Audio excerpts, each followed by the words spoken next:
ഇപ്പോൾ കെ മുരളീധരൻ മാധ്യമങ്ങളെ കാണുകയാണ്. തത്സമയ സംപ്രേഷണത്തിലേക്ക്. പത്മജയുടെ ഭാഗത്തുനിന്നുണ്ടായത് ഇപ്പോൾ ഞാൻ ചാനലിൽ കണ്ട ചില സൂചനകളിൽ നിന്ന് കോൺഗ്രസ് പാർട്ടിയിൽ അവഗണനയുണ്ടായി, ചിലരൊക്കെ ഒരു മത്സരിച്ച തെരഞ്ഞെടുപ്പുകളിൽ കാലുവാരാൻ നോക്കി എന്നൊക്കെയുള്ള ചില പരാമർശങ്ങൾ കാണുകയുണ്ടായി. പക്ഷേ കോൺഗ്രസ് പാർട്ടി പത്മജയ്ക്ക് മുന്തിയ പരിഗണനയാണ് എല്ലാ കാലത്തും കൊടുത്തിട്ടുള്ളത്. അപ്പോൾ ഞാനൊക്കെ 2011 വട്ടിയൂർക്കാവിൽ എന്നെ പാർട്ടി സ്ഥാനാർത്ഥിയാക്കുമ്പോൾ ആ നിയോജകമണ്ഡലത്തിൽ ഉൾപ്പെട്ട പഴയ തിരുവനന്തപുരത്തിൻ്റെ നോർത്ത്, ഈസ്റ്റ്, വെസ്റ്റ് നിയോജകമണ്ഡലങ്ങൾ LDFൻ്റെ MLA മാരായി. ആ സീറ്റിലാണ് ഞാൻ 16,000-ൽ പരം വോട്ടിന് വിജയിച്ചത്. ഞാൻ വടകരയിൽ ചെല്ലുമ്പോൾ രാജീവ് ഗാന്ധിയുടെയും ഇന്ദിരാഗാന്ധിയുടെയും മരണത്തിനെ തുടർന്നുള്ള സിമ്പതിയിൽ പോലും LDF ജയിച്ച നിയോജകമണ്ഡലമായിരുന്നു.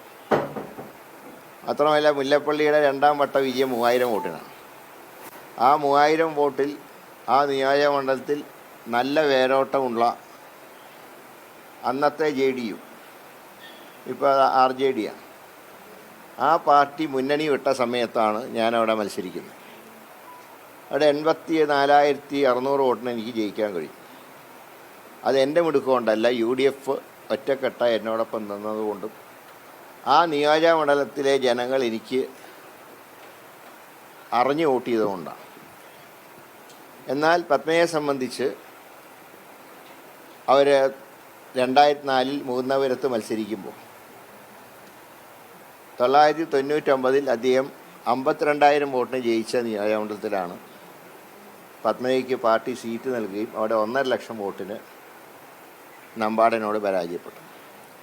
നമ്പാടൻ തന്നെ ആ തെരഞ്ഞെടുപ്പിൻ്റെ കൗണ്ടിങ് നടക്കുമ്പോൾ അദ്ദേഹം തന്നെ പറഞ്ഞിരുന്നു, അദ്ദേഹം തന്നെ ഞെട്ടിപ്പോയി, ഈ വോട്ടൊക്കെ എവിടുന്നാണ് വരുന്നത് എന്ന് അദ്ദേഹം ചോദിച്ച രംഗം അന്ന് ചാനലിൽ വന്നിരുന്നു.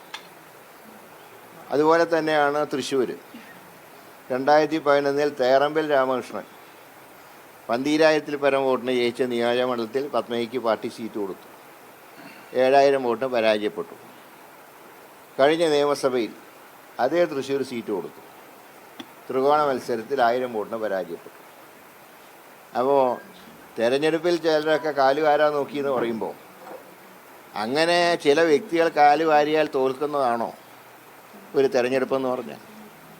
അങ്ങനെയാണെങ്കിൽ എന്നെയൊക്കെ ഒരുപാട് പേര് വാരിയിട്ടുണ്ട്. ഞാൻ കംപ്ലൈൻ്റ് ഒന്നും കൊടുക്കാൻ പോയിട്ടില്ല, കൊടുക്കേണ്ട ആവശ്യമില്ല. കാരണം ജനങ്ങളെ പൂർണ്ണമായിട്ടും നമ്മൾ ജനങ്ങൾക്ക് വിധേയരായാൽ ഇതൊന്നും നമ്മൾ ഏൽക്കില്ല. അതുകൊണ്ട് തന്നെ ഈ പറഞ്ഞ ഒരു കാരണത്തിനും ഒരടിസ്ഥാനവുമില്ല. പിന്നെ ഈ ഇത്രയൊക്കെ വളർത്തി വലുതാക്കിയ പാർട്ടിയല്ലേ കോൺഗ്രസ് പാർട്ടി.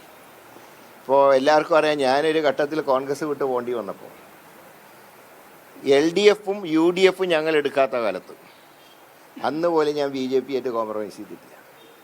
അന്ന് വേണമെങ്കിൽ ആ മുന്നണിയിൽ ചേരാൻ ഒരു പ്രയാസം ഉണ്ടായിരുന്നില്ല. പക്ഷേ K കരുണാകരൻ ഒരു കാലത്തും വർഗീയതയോട് സന്ധി ചെയ്യാത്ത ആളാണ്.